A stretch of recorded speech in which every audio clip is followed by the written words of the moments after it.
Olá! Hoje a gente vai fazer uma viagem no tempo. Vamos lá para o século XVI, pegar umas ideias de Nicolau Maquiavel para tentar entender um assunto super atual e, vamos combinar, bem complexo aqui no Brasil, os programas de assistência social. Pois é, pode soar meio estranho, né? Mas a pergunta que vai guiar toda a nossa conversa é essa mesma. Como é que um livro de mais de 500 anos atrás, O Príncipe, ainda tem tanto a dizer sobre a política brasileira de hoje? Parece loucura, mas vamos fundo nisso que vocês vão ver que faz todo sentido. E a chave para entender tudo isso está numa frase, que é a tese central aqui. Quem controla a necessidade, controla o poder. Guarda bem essa frase, porque ela vai ser tipo a nossa bússola. A ideia é simples, mas poderosa. Suprir o que as pessoas mais precisam não é só justiça social. É também uma baita fonte de poder político. Então, vamos colocar o príncipe aqui no nosso contexto brasileiro. E antes de mais nada, um ponto importante. O livro do Maquiavel não é um manual para ser um tirano, tá? Pelo contrário. É uma análise assim bem diretas, às vezes até cínica, de como o poder funciona na prática. Maquiavel estava interessado em descrever o mundo como ele é e não como a gente gostaria que ele fosse. Certo? E para a gente conseguir aplicar essa lógica, tem duas ferramentas, dois conceitos de Maquiavel que são essenciais. São eles que vão nos ajudar a decifrar essa relação entre assistencialismo e poder aqui no Brasil.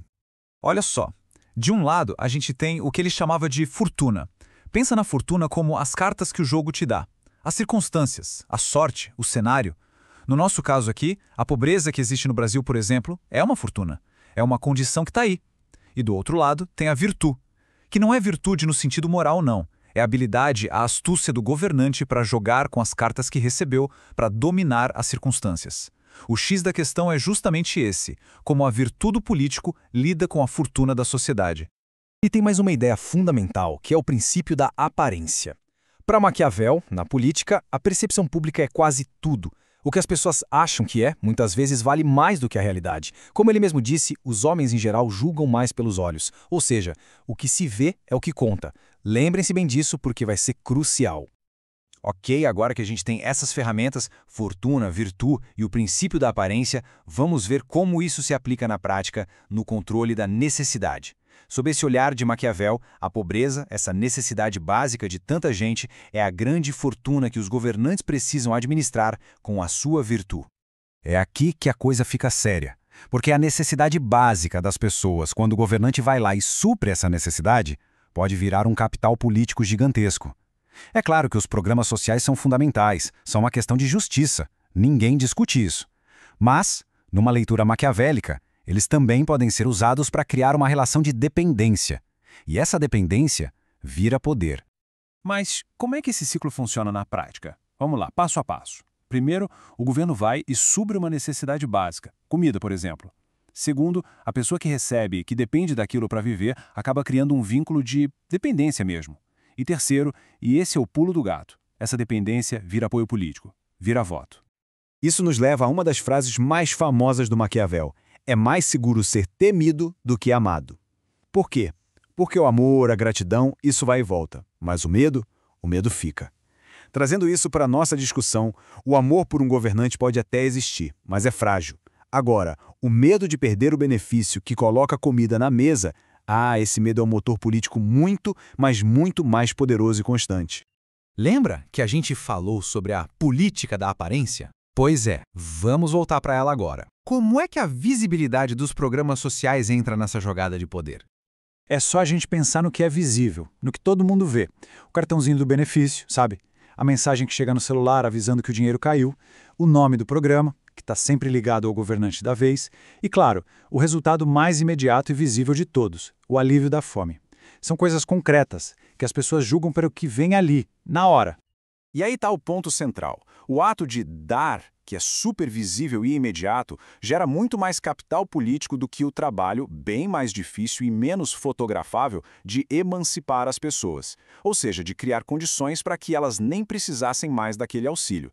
No fim das contas, a aparência de ser bom e generoso acaba sendo politicamente mais valiosa do que o objetivo de libertar de fato. E é exatamente isso que nos joga no meio de um grande paradoxo. É o paradoxo da emancipação. Aqui está a crítica principal que essa análise maquiavélica levanta. Um conflito bem complicado entre dar dignidade para as pessoas e, ao mesmo tempo, correr o risco de enfraquecer a própria democracia. A lógica é essa. Olha que forte. O ideal seria que esses programas fossem uma ponte, sabe? Uma ajuda para a pessoa atravessar um momento difícil e chegar do outro lado, na autonomia.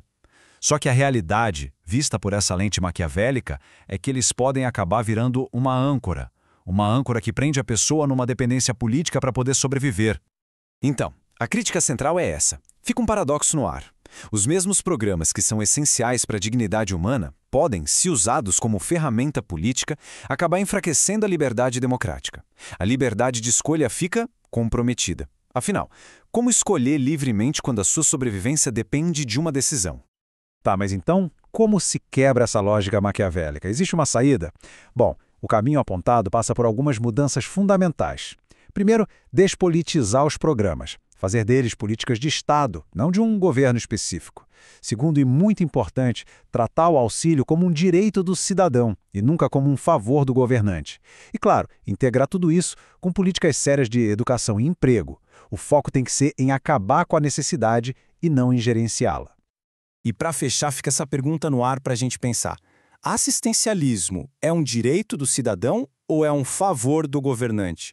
Porque, no fundo, a resposta que a gente dá para essa pergunta diz muito, não só sobre nossas políticas sociais, mas sobre a saúde da nossa democracia. A diferença entre um direito e um favor pode ser a diferença entre ter um cidadão livre e um eleitor dependente.